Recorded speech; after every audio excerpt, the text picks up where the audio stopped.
I'm going for a old abandoned house. But like if it's haunted, I don't worry about ghosts. I'll have a roommate for free, you know? Yeah. Worst case scenario, call the Ghostbusters. All right. Good plan.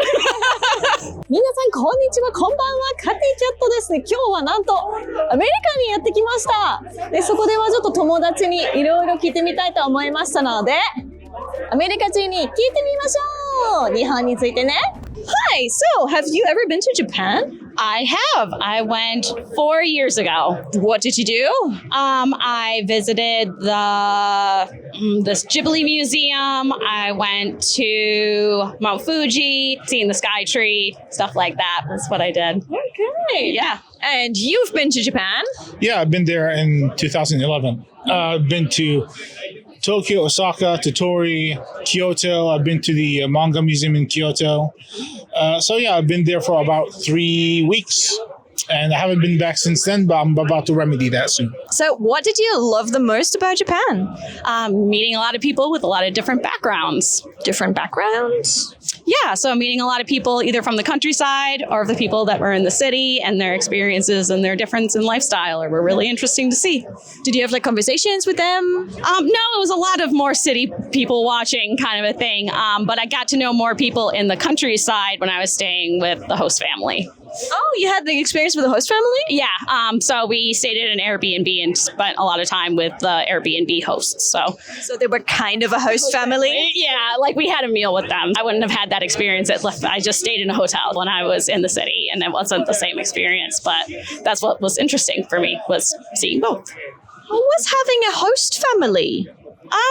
It was getting to know people in their actual day-to-day lives, not just like what you see in a movie or in a TV show or something. It was like day-to-day real life for people. Did they rent out an apartment or a floor in their house, or? It was a separate building on their property. So that's when we got to eat dinner with them in the main house, kind of a thing. But then we had our little offshoot apartment that I stayed in. Okay. What did you love the most about Japan? A lot of things. The train system is very convenient. As you can see, America is very car-centric. Japan is not very car-centric. You could get to anywhere from north of the country, south of the country by train, bullet train.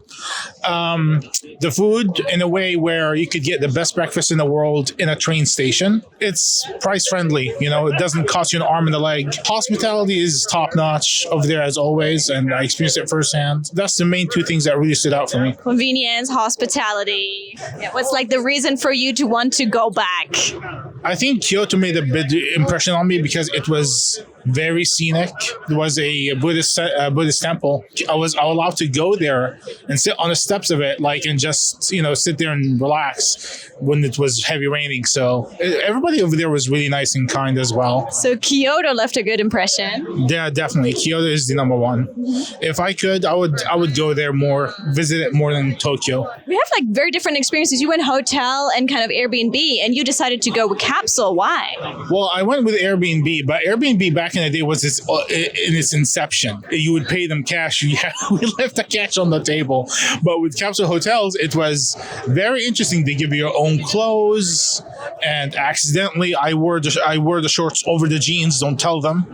After 9 p.m., you cannot make any noises. People are sleeping. The rooms, the main living area, they're like vending machines for drinks. Also the vending machines are awesome too. People smoke in Japan a lot more. That's also one thing that surprised me a lot, because over here, not a whole lot of people smoke, and it's easy to keep your distance. But in Japan, for example, in that room, people smoked all the time. But I got used to it, and watch TV and watch the comedy shows while actually pretending to understand.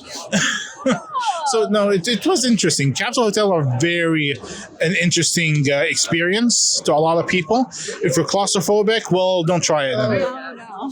Yeah. What do you miss about Japan? Now that you're here in the USA, what do you miss about Japan? The train station. The cleanliness of the train station, the fact that it's quiet and nobody speaks on the train, nobody yells in the train, nobody's having a phone call, nobody's bothering you with their voice or with their outside thoughts. So I miss the train etiquette in Japan. Also, the fact that they're on time as well. I like that a lot. The fact that I could be in a train station, any station, and grab like soba noodles or udon noodles. Yeah, get a good meal in the train station. Well, in comparison, how are American trains then? No, it's just a very different experience. Like you said, there's like the etiquette of cleanliness, being quiet, being respectful. Your space is your own there, but our train stations are just a lot more rowdy, smelly, just dirty. Very interesting characters. Don't feel as safe then, I guess?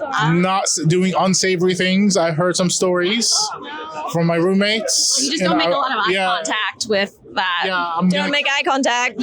Yeah, exactly. Because you have to just keep doing about your business, and you can't just say, hi, hello, how you doing?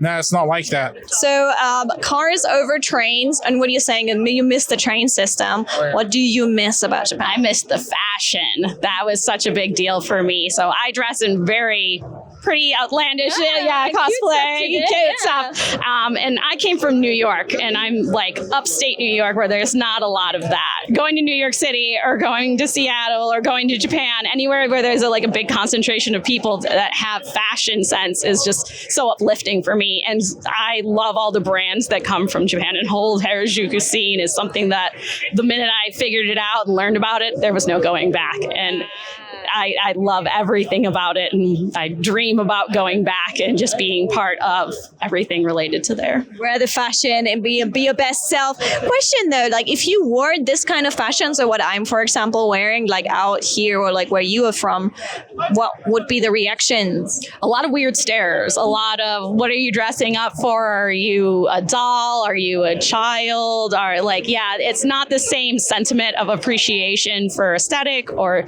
just it makes me happy kind of concept. I think there's less appreciation here for individuality. But in Japan, it was even more normalized to just see people living their best lives in the way that they were. What is typical New York fashion then? Well, I'm from upstate, so it's a lot more country style, a lot more jeans and a t-shirt. Name me your impression of Japanese people or a good interaction you've had with a Japanese person.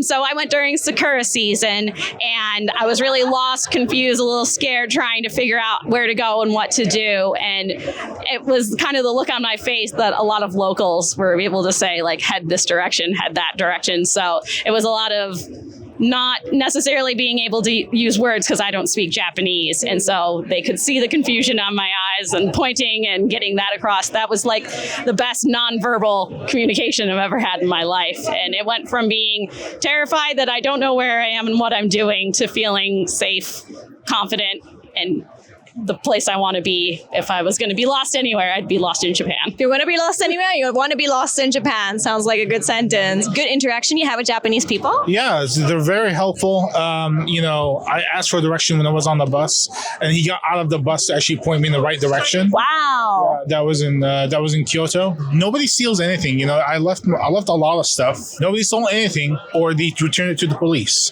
So if you don't find it in the same location that you dropped it in, you can find it at the police station. So that's really made a big impression on me as well.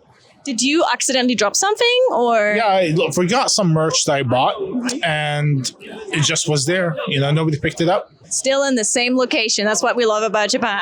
Yeah, exactly. Also, the people are helpful as well. There's also the fact that it's their duty. The work ethic is incredible over there. Even if, for example, in restaurants, you don't tip, you chase you and say, hey, give you your money back. But they go above and beyond for that. That's the work ethic that I think they're born with. I think we could use also over here as well.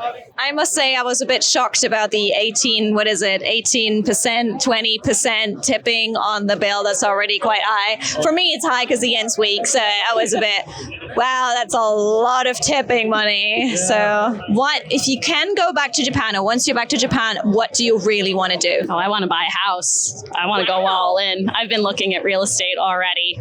So it's just figuring out currency exchanges, getting like actual residency, all those kinds of things. I needed to have the amount of, like, it's a credit system, right? Yeah. Yeah, and I'm making sure I have the right amount of credits. I just need to get language proficiency, and then I'm good to go. All right. So you want to go and work as somewhere there? I mean, my dream job is working at a maid cafe. I'm not sure if you can buy a house with that salary. Oh no, that's why it's the dream job. All The right. dream. All right, but I love it though. So working in a maid cafe, buying a house in Japan. And living the day-to-day life. It's not always just an anime life, but it's the actual life that I got to see when I was there the first time that I want to try to recreate. Where do you want to live then? Where would you get your house? I was staying near Lake Kawaguchiko when I was staying, so it was near Mount Fuji, so you could see Mount Fuji, but it wasn't like right on top of tourist central where I was. And so like the onsen culture there was just phenomenal that I would love to repeat again. What made you want to think, I'm not just going to go to Japan, I want to buy a house there? I really like the difference in dynamic of culture. I've had enough of American culture. And when I've been to Japan before, that's where I would like to have another 30 more years of my life. Well, and then? I can't tell you what's the more than 30-year plan. The 30-year plan is, the plan, but that's enough. Okay. Why do you want to leave America then? Just because I've been to many countries. I've been to Australia, New Zealand, lots of European countries, a lot of South American areas, and Japan has been my favorite to return to. Okay, wow, that's a big step now. I thought you were going to travel and I want to see Ghibli studio again. Well, a big step here. What would be like your next thing you want to do next time you come to Japan? I think I want to also move to Japan, spend my nights at the arcades, just go on hikes, Mount Tako is really, really good. I want to also go hike that again. Mm-hmm. Where I want to stay? Well, to either Tokyo, Atami, or Kyoto. Mm-hmm. They're far apart, but Atami made a good impression on me. One time I saw a listing for a house that has a onsen in it. Wow. And it was cheap. You saw that too? Yeah, I'm just saying that if you find that and you don't go for it, let a homie know. We're going to fight for that house now. This is the house. 今のイベントの名前はパックスなんですけど、ゲームのイベントなので、やっぱり日本大好きな人が多かったね。またこの動画に見てくれたら、この動画を見てくれたら、ぜひぜひクリックしてみてくださいね。バイバイ。